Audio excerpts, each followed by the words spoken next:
जी नमस्कार, मैं रविरंजन निलय और यूट्यूब चैनल पर आप सभी का स्वागत है।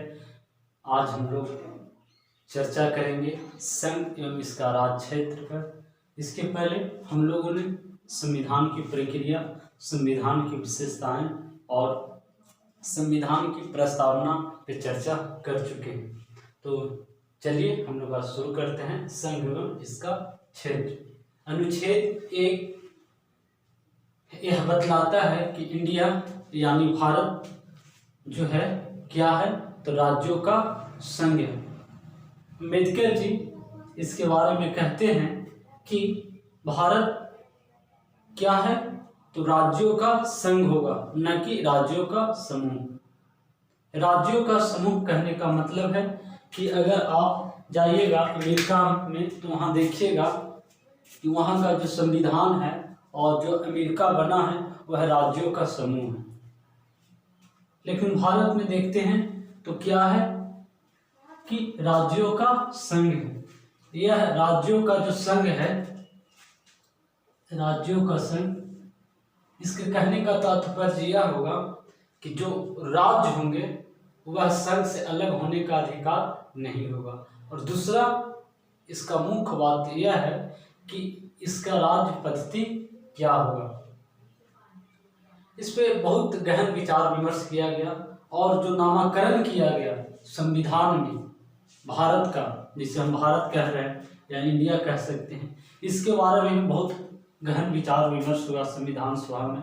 और ये बोला गया इंडिया यानी कि भारत, इंडिया जो वर्तमान नाम है इस नाम से हम प्रचलित है, भारत जो कि हमारा पुरातन नाम है। इस नाम को लेकर भी और हमारा देश कैसा होगा, तो राज्यों का संघ होगा। अगर एग्जाम में आता है कि भारत क्या है, राज्यों का संघ है या राज्यों का समूह है, तो आपको टिक आउट करना होगा भारत राज्यों का संघ होगा।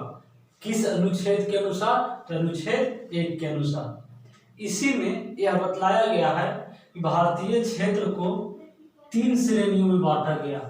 पहला राज्यों का क्षेत्र, दूसरा संघ का क्षेत्र और तीसरा अधिगृहित क्षेत्र। राज्यों का क्षेत्र ऐसा क्यों बंटवारा किया गया, तो शक्तियों का बंटवारा किया गया, पावर ऑफ डिसेंट्रलाइजेशन, शक्ति का विकेंद्रीकरण किया गया। किस लिए? प्रशासनिक सुविधा को बनाए रखने के लिए।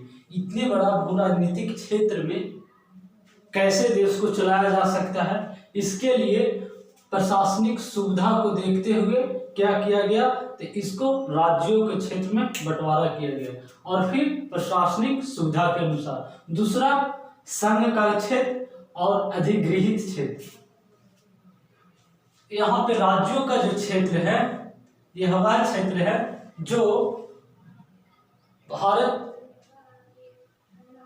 स्वतंत्रता अधिनियम जो बना था 1947 के उपरांत, जो ब्रिटिश भारत थे उस समय, उसके अनुसार जो क्षेत्र आए वो राज्यों का क्षेत्र कहलाए।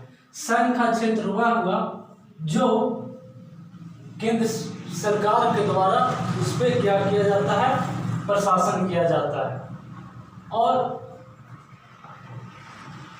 वह एक पूर्णतः राज्य नहीं होके एक केंद्र के द्वारा उसका प्रशासन को चलाया जाता है। और एक तीसरा है अधिग्रहित क्षेत्र, जो 1947 के अनुसार जो क्षेत्र भारत में नहीं थे या जिसे हम बाद के दिनों में या कभी भी हम अधिग्रहण किए या जो भारत में सम्मिलित होना चाहते हैं, वैसे क्षेत्र को अधिग्रहित क्षेत्र कहते हैं। एग्जाम्पल में हम देख सकते हैं दादर नगर हवेली, गोवा, दमन दीव, पुदुचेरी, सिक्किम। यह जो राज्य है वह बाद के दिनों में भारत में जनमत संग्रह के द्वारा, विलय पत्र के हस्ताक्षर के द्वारा या पुलिस कार्रवाई के द्वारा भारत में सम्मिलित हुए। संघ का क्षेत्र एवं अधिग्रहित क्षेत्र किनके द्वारा प्रशासन किया जाएगा, तो केंद्र सरकार के द्वारा। आगे है अनुच्छेद 2, कहता है कि संसद विधि द्वारा ऐसे निबंधनों और शर्तों पर जो ठीक समझे संघ में नए राज्यों का प्रवेश या उनकी स्थापना कर सकेगी। कहने का मतलब यह हुआ कि कोई भी ऐसा क्षेत्र जो कि भारत में सम्मिलित होना चाहते हैं वह भारत में सम्मिलित हो सकते हैं, राज्यों का प्रवेश और उनकी स्थापना कर सकेगी। लेकिन यह कौन करेगी? यह अधिकार किसको होगा? तो यह अधिकार संसद को होगा, पार्लियामेंट को होगा।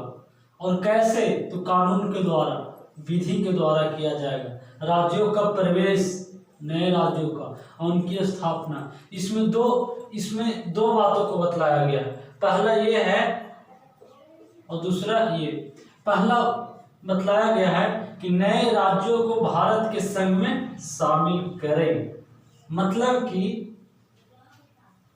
सिक्किम, दादर नगर हवेली, गोवा, दमन दीव, पुडुचेरी, यह जो क्षेत्र है, यह जो राज्य है, उस समय यानी कि जब भारत स्वतंत्र हो रहा था उस समय भारत के राज्य क्षेत्र में नहीं थे, लेकिन उनको भारत के राज्य क्षेत्र में शामिल किया गया।